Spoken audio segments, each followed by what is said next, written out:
started in the business. He was actually a production assistant at stations in Cleveland and Philadelphia. He eventually worked his way up to run the Mike Douglas Show. In 3 years, he went from PA to EP of the most successful daytime talk show maybe ever. He got the biggest guest to arrive in Ohio and do his show from Bob Hope on down. Roger believed in hard work. He ran 4 political campaigns. Many people out there would say that he saved this country by starting the Fox News Channel. Roger gave every single one of us on this couch an opportunity. He put food on our table, and you know, he went out in such a sad way, but who doesn't have sins? We all have our sins. We all have our cross to bear. And Roger, I will love you forever.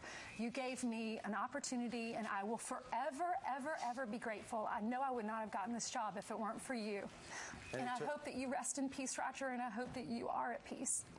I know that his impact on the country is beyond a shadow of a doubt. You think that he saw Nixon in a green room? That's right. Richard Nixon came to the Mike Douglas Show. Saw him as an underdog guy, says you got to like television. Next thing you know, he's helping Richard Nixon get elected. Didn't he help Nixon? 41. He said you got to change your message, and he started talking to him. He said you can't hate television. It's not going away. It's not a fad. Yeah. Right, because, and then essentially later when he was serious about running for president again, Richard Nixon called up Roger Ailes and said, how would you like to help me? And Roger did some political consulting for a while. He then, after political consulting, and he helped candidates at all levels of the political spectrum, he wound up running CNBC. And at one point at CNBC, they started a new cable channel called America's Talking.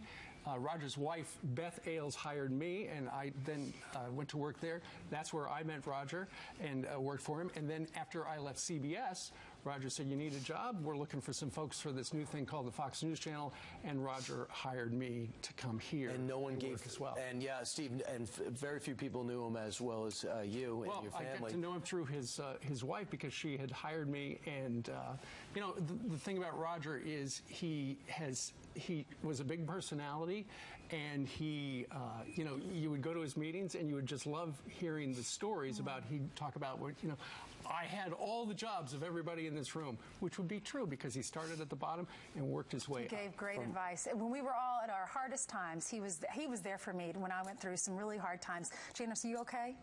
You want to say anything to that? No, I wouldn't be here without that man. And when I was diagnosed with MS, he got on the phone and said, whatever we can do for your family, because we were all part of a family. And, you know, he was a presence, and he will be missed on this channel. He will be missed. Wow. And, of course, born in Warren, Ohio, considered himself a lunch pail guy, a blue-collar guy in a white-collar position. Roger Ailes passed away at the age of 77. We just found out this morning. We'll be talking about that throughout the day.